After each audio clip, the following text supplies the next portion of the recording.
It's 2026. The World Cup is upon us, and Spain are the favourites going into it. They are Euro 2024 champions.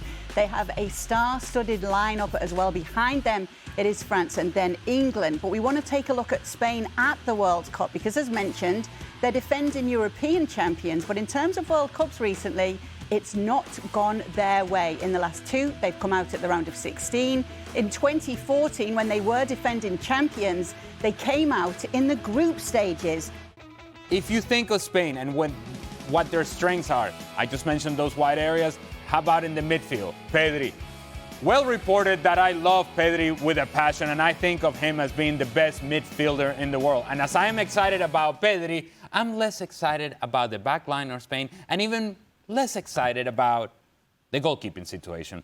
Unai Simón seems to be the number one for Luis de la Fuente, even though I don't think he's the best goalkeeper in Spain as of right now. It could be Joan Garcia, it could be David Raya, not Unai Simón, who I think is good for a mistake in every single game. Not just a little mistake, a big mistake. If they're able to avoid that big mistake from Unai Simón, and if the white players are at their best, then Spain should be certainly among the favorites to win this competition because of how talented they can be through the midfield as well. They haven't got a world-class centre-forward. Oyarzabal is a decent player. He'll arrive in the box at the right time. He's not a bad finisher, but you can't say he's a great player. And I would say the same about Ferran Torres. So those wide players have to be at their very best if Spain are going to win the tournament. Stevie, your thoughts on Spain? My worry for them is defensively down the middle. I agree 100% with the boys about Rodri. He's way from what he was before his injury, and I don't like the look of the centre-backs partnership at all. Even if you take Laporte out and you make it Garcia and Koulibaly, we all know the reason why probably Barcelona don't win the Champions League is because defensively they're weak. And they'd be asked to do something totally different, wouldn't they? They were not going to play the high line if it's those two. 100%. They do at Barcelona. And because they play a high line domestically, there'll be times where they end up in between. They won't be deep and they won't be too high because they'll be having to think about it. So, yeah, too many questions about Spain to think they're favourites. I don't think they're favourites. OK, just behind Spain are France, and France are runners-up coming into this tournament. Defending runners-up, they lost to Argentina in 2022 in the final. In 2018, they won it. Before that, we saw the quarter-finals coming out against Germany. Group stages in 2010 when they came out runners-up in 2006 against Italy. Group stage exit in 2002. And, of course, 1998. Champions with Frank Leboeuf himself. How is this team looking for you, Frank? They are second favourites right now. They're a team that there's a lot of excitement about. Yes, definitely. And for me, they are the favourites because you could see the statistic. Well, according to the statistic, every two other World Cup, we don't go to the final. Let's take a look at France's starting 11, or potential starting 11 going into this tournament. We are talking depth and strength in this team. That's frightening, isn't it, Robbo? It certainly is. Elise is playing as well as he's ever played. He's getting better and better. Dembele and Mbappe will keep swapping positions. We saw that in the recent friendly. Doué played well from that left-hand side. As Frank said, the midfield, Tchouaméni didn't have a great season at Real Madrid. Rabiot's still going. He's still playing quite well. Hernandez is good going forward. I don't fancy him in 1v1s defensively. Argentina are the defending World Cup champions, and they come into World Cup 2026 with captain Lionel Messi in a historic 6th World Cup tournament. But how do they shape up heading into this summer's showdown? That is the question, and there are some question marks around a few of the issues with this squad. It's fair to say, isn't it, LA? Well, the first question is Lionel Messi. Do they have that capability within this group? Consistently so. And I would suggest a lot of these players are going to have to elevate their level of play from what we saw in club competition. Alexis McAllister, you know this very well, Stevie, underperformed this season. Rodrigo de Paul has been underperforming with Inter Miami, almost as if he's been thinking about the World Cup. Julian Alvarez, we don't know his status because of an ankle injury. And so there are questions all around about Argentina. The biggest question, of course, is the status of Lionel Messi, because when he came on the field last night, Stevie, this team changed. The energy changed. Everything became more dynamic. So they still depend on Lionel Messi to be the difference maker. If you want to question whether Messi still has magic, when was the last time he didn't produce any magic? I don't remember. So again, I'm 100%, the glass is half full here. I don't want anything to do with Argentina. Regardless of what team we're talking about, whether it's France or Spain or any of the top guys, they don't want anything to do with Argentina. So right now, I don't have a problem backing Argentina. The question about Argentina is whether they're capable of repeating. And I'm not even going to talk about performances on the field. I'm going to talk about history. We cannot argue against history. The last time a team repeated was in 1962, Brazil, 58 and 62. And it's only happened twice. Italy back in 34 and 38.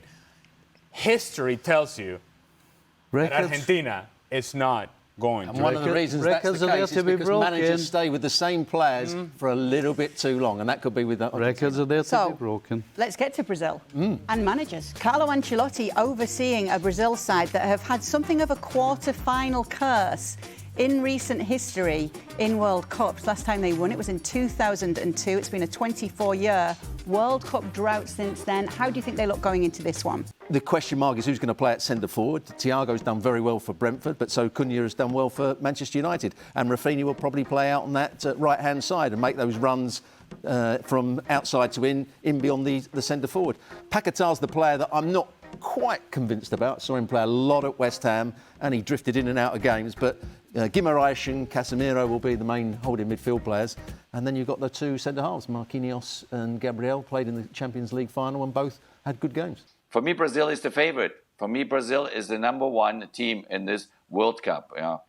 Because I really think that with Carlo Ancelotti, finally they stepped out of their comfort zone. It's the very, very first time that Brazil hired a coach from abroad, which other big nations don't have the guts to do that, like, for example, Italy. And I think if somebody can deal with all the divas of Brazilian football, then it's Carlo Ancelotti, because it's just that type of a character and personality that gives you so much joy, gives you so much energy and belief, really belief, because he proved it all. He won it all as a manager himself. And that's why I think, maybe, in the second, third, fourth game, bringing on Neymar from the bench, the whole stadium will rock. I mean, this will be incredible. And defensively, they look good to me. They have a lot of experience in that side, and they are hungry. They have so much hunger. There's no doubt that they have a fantastic forward line. They have a good defense, but they are, for me, questionable in the middle of the park. And you win battles in the middle of the park. So let's see how it works. I mean, it's interesting because, yes, as Jürgen said, Ancelotti is there and it can be a X factor. Let's see how it works. I have question marks, but I want to be surprised and happily surprised with Brazil. England's recent World Cup record does point to something of a resurgence on the world stage by their own standards, that is. 2024, runners-up in the Euros to Spain. They got to the quarter-finals in 2022. 2020, got to the final against Italy in the Euros, lost out there. And of course, they made it to their first semi-final since 1990 in 2018, where they lost to Croatia. In that tournament, this man, Harry Kane, was top scorer, and the hopes of England are once again on his shoulders. All eyes on Harry Kane. So let's speak to a former England player about England and about the Harry Kane factor too. Well, he's going to be key for them, and they have to build the team around him because although he's a centre-forward and he'll score goals and he'll be in the box at the right time, he's a link-up player as well. So he'll go into wide areas at times, he'll go deep. So the other three players you have in those front areas have to complement him. And that's why I would play Jude Bellingham, because you need somebody who's going to run into the box when it goes wide to Saka and bends balls in. Jude Bellingham, although I've been very critical of him. Yes, you have. That's why I'm laughing at Ale right now. He is a player that, when he's on form, and he's got the attributes to suit Kane perfectly. Gareth Southgate seemed to be the England player whisperer. Can Thomas Tuchel replicate that? And he's better tactically than Gareth Southgate. Those games they lost against Croatia, tactically, they were in control of the game. The game against Italy in the European Championships, they were in control of the game, and suddenly the tactical side of the game went out the window. And that's where Thomas Tuchel can be better. And you will see Thomas Tuchel. Gareth Southgate, half his problem was he was sat on the bench. When things were going against them or when they needed to be told to keep going forward, he was sat 20 yards away on the bench doing nothing, twiddling his thumbs. Thomas Tuchel won't do that. He will be out on the touchline. And if they're not doing what they're supposed to do, he'll be telling them. And that's the only way they take the next step. If the manager both tactically and personality-wise, gets the best out of his players, because he has to. I think everybody follows Harry Kane. He's there when things get difficult. You know, he's looking after players. He's coming back, drops into midfield when there's not enough rhythm in there. So he's pushing the team constantly, and that's what I'm hoping for. I hope that he guides England really, really far in the tournament. There's another topic certainly that is fun to discuss for all of us is what happens with penalty shootouts, because you have now 5 knockout games if you want to win the World Cup from the round of 32 on. And so you go probably, I would guess, maybe at least 1 or probably 2 penalty shootouts. So is Pickford your goalkeeper to win your penalty shootouts? Question mark. That's maybe something to discuss. But Harry Kane undoubtedly is the leader of that pack, and he wants that so badly. So now it's his time. You're already stressed out of a penalty. Thank you, Jürgen, the German, for bringing up penalty shootouts for England. Thanks very much. All right. Thank you. Don't worry, it's going to be fine. It's going to be okay. It's all going to work out. Robbo, Pickford. Pickford, what about Pickford? He's a decent goalkeeper. I wouldn't say he's one of the best in the world. I don't like his antics at times when he's throwing his arms up and down and running out and gesticulating to the defenders. I want a goalkeeper who's nice and calm and makes saves and gets on with it. Could 2026 finally be the year that Portugal lift the World Cup? This is their recent run at the World Cup. We have a 41-year-old Cristiano Ronaldo heading into a 6th World Cup tournament, and around him are some really quite special players, many of them playing at PSG at the moment. Managing the Ronaldo factor is going to be key to the success of Roberto Martinez and Portugal in this World Cup. And in doing so, you shift the responsibility and the weights and hopes of a nation from the shoulders of Cristiano Ronaldo to the strength of the team. Portugal will win this competition not just because of Cristiano Ronaldo, but actually because they have a really good and talented group of players. They are the ones that can carry Cristiano Ronaldo, not vice versa, not Cristiano Ronaldo carrying Portugal. Those are the decisions that Roberto Martinez has to make. Does he have it within him? Does he have the wherewithal to make those decisions? We don't know. There's one thing that will stop Portugal winning the competition. When you look at the team, they've got some great midfield players. They've got good defenders. They've got good wide players. Bernardo Silva, we haven't even talked about. Excellent for Manchester City over a number of years. But I saw Cristiano Ronaldo play for Juventus, and it was the demise of Juventus because everybody had to do everything around him. When he was playing centre forward, he'd drift out to the left wing. When he was playing left wing, he'd drift into the centre forward. He didn't do any work to close people down. And then the manager has to build a team around that. I think that will stop Portugal winning the tournament because for the rest of their team, I think they're a fantastic outfit. So that's the question. Is Ronaldo going to be the reason why this talented team doesn't win it? Because there's no question. Ali's saying, well, does he start? Does he come up? There's no question he starts. Of course he starts. Because right now it feels as though Ronaldo has got too much say and will override the manager. Because I just don't believe the manager is strong enough to turn around to Ronaldo and say, you're not starting. And we can talk about the group stages, but when it comes to the knockout stages, which they will be at, that's when he needs to sit on the bench. You're talking about our former ESPN colleague, Roberto Martinez? Well, Roberto Martinez, when he was at Belgium, had the same problem with Hazard. When he shouldn't have played, he couldn't tell him not to, and in fact, he made him captain, so he had to play him. Disaster. That's going to be the key. The sun is shining in California. The sun is shining on Jürgen Klinsmann. But will the sun be shining on Germany, Jürgen? Consecutive group stage exits in the World Cup in both 2022 and 2018 since winning it in 2014 in Brazil. Julian Nagelsmann is in charge now, and he is aiming and aspiring to take them back to world football's top table. But can he, Jürgen? Yeah, it's going to be a very, very difficult task. I mean, the team has a lot of talent. Obviously, you have the youngsters, Florian Wirtz and Musiala. The expectations are in Germany always the same. That's like Brazil too, or France, Italy, and all these nations. When you get to a World Cup, you got to go all the way to the end and win it. So it will be interesting to see how Julian Nagelsmann will deal with the length of the tournament. Obviously, right now the spirit looks very, very positive. I only get good news from the team and from the people around the team. They have quality, but where we're lacking, I think, if you look here at the formation, is we talked about it already. Is the fullback positions. Kimmich doesn't really want to play right back; he wants to play the number 6. And Brown just emerged the last couple of months on the left side. It ended up in the World Cup 2014 when they won in Brazil that Joachim Löw, he played 4 center backs, the whole back line, the back 4. That might happen now again. But they can do well, they can go far. The talent is there. Kimmich, right back. I think he's an excellent. I know Thomas Tuchel didn't think he was a number 6, but I thought he was excellent he's been a brilliant player for Bayern over the years and for Germany, playing as the holding midfield player. Not so much for his defensive qualities, but his passing qualities, dictating the pace of the game. He's got a problem. He's not very quick. He can't run. If he gets caught in 1v1 situations, Kimmich will be a problem. And we've spoken about it many times because we watch Bundesliga. Schlotterbeck is a gambler. He'll make bad decisions. Kimmich in the midfield, yeah. Kimmich as a right back, 9? Don't like it. And to your point about Schlotterbeck, he will make a big mistake and a dumb decision in this tournament that may cost Germany their place in the tournament. How are things looking when it comes to our predictions today? Greg Leboeuf, who have you got?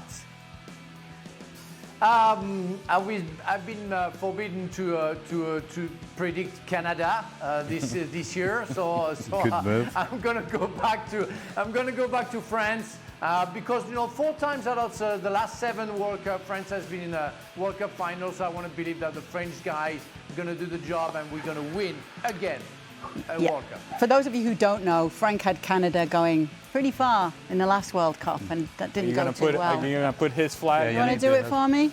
Oh, I've got the responsibility. You're not trusting technology. You're closer to that. There we go. All right. Oh, beautiful. Okay, somewhere on there should be Jürgen. Yes. Yeah, He's sneaking inside. over there. Sneaking in. The usual back Who's post going to run. sneak into the Jürgen. final and win it, though, Jürgen? Let's see if look at us. Tell you what, you know what you're doing. Oh, man. Well, I think since Italy is not there, I'm going to go with Carlo Ancelotti and Brazil. I love the Italian manager. There you go. I'll deal with it over at this side, okay? Okay, well, while you're over there, Ale, you might as well do give your us own. yours. Oh, yeah. Bad news for Jürgen. I'm going to give him some context. If I told you that the team he picked in World Cup qualifiers played against Venezuela twice and did not beat Venezuela in World Cup qualifiers, I love my country. I love Venezuela, but they're not in the World Cup. And if you're drawing against Venezuela twice, you're not winning the World Cup. España, da da da. España, da da da. This team and my son, Pedri, will be flying in the competition. I'm picking Spain. Even though you said the wide players, you weren't sure about the wide players. Misdirection. He was just trying to fool us all. He was, wasn't he? Yeah. Well over our eyes. Stevie, who have you got? Do you know what? I'm sure I'm going to make Frank happy. Frank, I'm going with France. I don't want anything to do with them. I mean, you know what?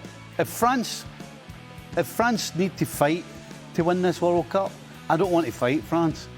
If France need to play football to win this World Cup, I don't want to play football against them. I mean, regardless of what you throw at them, they're too strong for you, too quick, too talented. So, Frank. Here we go. Here it is.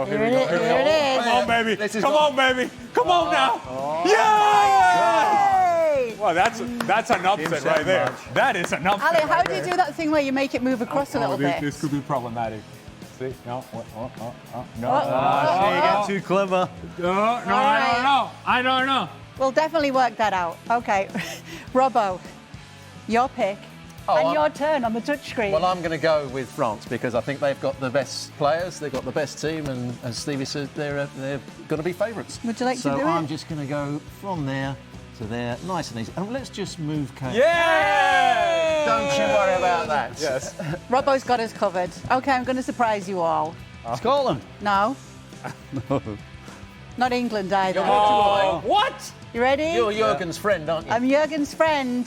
I think they're flying under the radar. Everybody's tried to convince me otherwise today, but I am going Wait. Hang on. to Germany. You're from England and you're picking Germany. Yes. This is happening. Is this a Bundesliga bias. Is this a double bluff? Could be, might not there be. it is. I'll state the case if I have to. We have all summer to do so. Germany on penalty, she's going to say. Yeah. Well, if it goes to penalties, it's definitely Germany who are going to win it.